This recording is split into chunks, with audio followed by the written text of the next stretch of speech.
Hello, welcome to the Backyard Machine Shop. Well guys, I wanted to do a quick video and a review of a follow-up, if you have it, on the 6500, 5500 Predator Generator I purchased.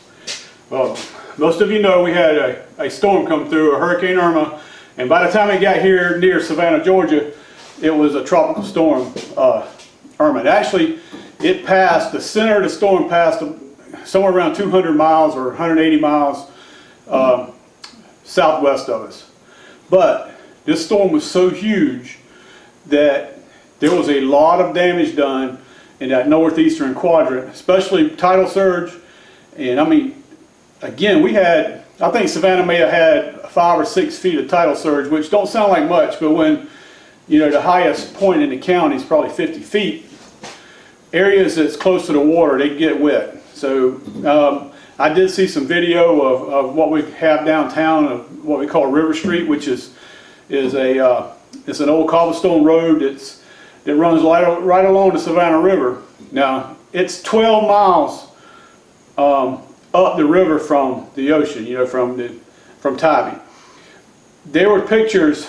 Normally, I would guess that river on high tide is 5 feet from the level of the road to the top of the water, and there were pictures that was 3 and 4 feet above the road. So, you know, I think we had a really extremely high tide mixed with the storm surge, but again, it was a lot of water to come in, being, you know, 150 or 180 to 200 miles away. So whatever people had that was in the path of this storm had to be amazing, you know. But anyway, here where we live at, 35 miles west of Savannah, we had some pretty strong winds and a lot of rain, maybe 5-6 inches of rain. And if you looked at the storm and seen all the news, I mean, if anybody had watched news during that time, they saw how big this storm was.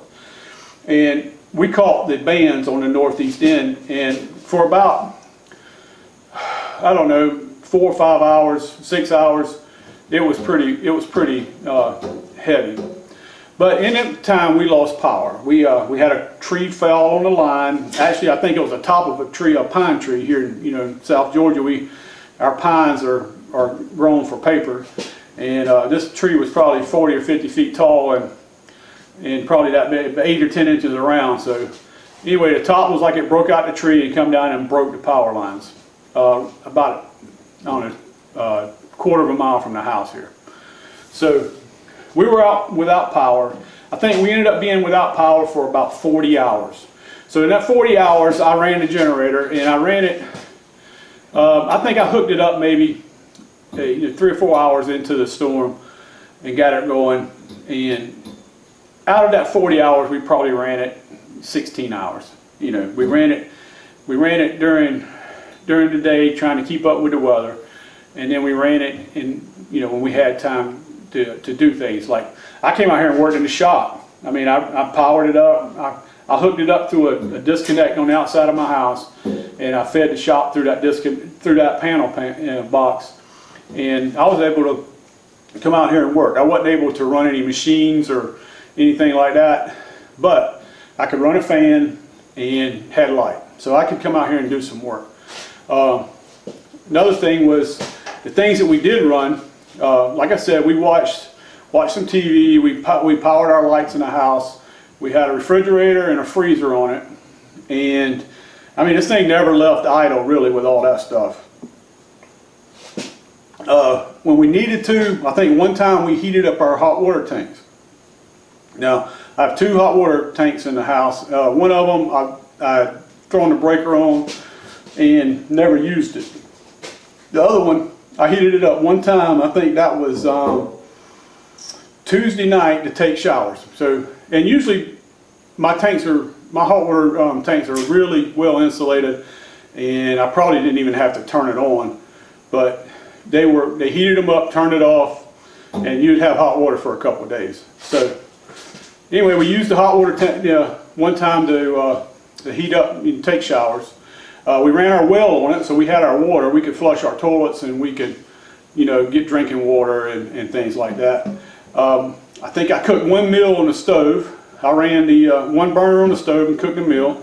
And then we ran a crock pot for a few hours and cooked some soup. So anyway, during that 16 hours, I burnt about 10 gallons of fuel. So again, that's about a half gallon an hour or so that they're estimating that you get on it. Other than, you know, it was the noise level, it's no more noisier or no more quieter than any other generator I've been around.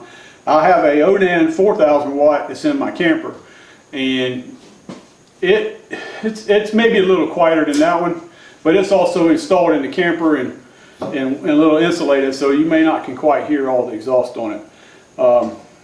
What did I find out about it that needed to be done? Really nothing. The thing right out the box, crank second pull, and after that it cranked first pull if you chugged it whenever you needed to. What would I do to it to make it better? One thing was I would put a fuel filter in it, and then I would split the fuel line and put a T in it with a valve, and maybe have a way of draining the tank. Now I'll drain the tank. I actually siphoned it out. I had a little pump, siphoned it all out, ran all the carburetor out of fuel.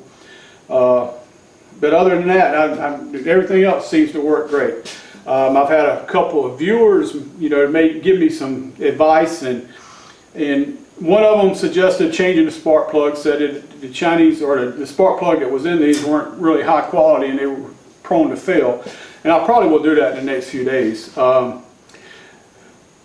After the warranty runs out on this thing, I might try to figure out how to muffle it a little more, but it's got a pretty decent sized muffler on it. Really probably can't do a whole lot about that.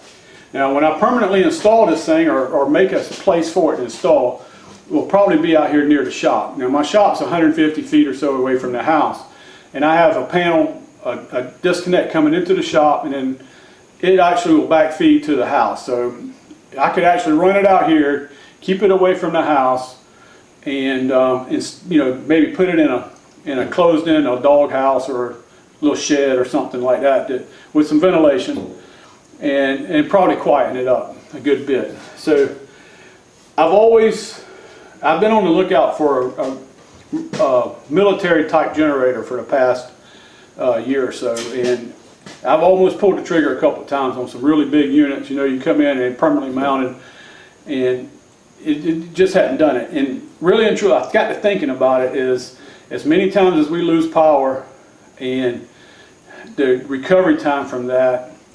I've been here 20 years, and other than the storm last year that cost us 6 or 8 days, we had a storm back in the 90s, and it wasn't a hurricane, it was a rainstorm during the winter where the temperatures had dropped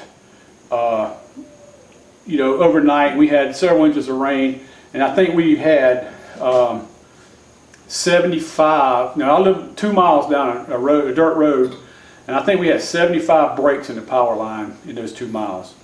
Other tree limbs falling, you know, freezing and rain freezing in the trees, and tree limbs falling and breaking it, or just freezing on the line. So it was a pretty, or maybe it was 75 trees.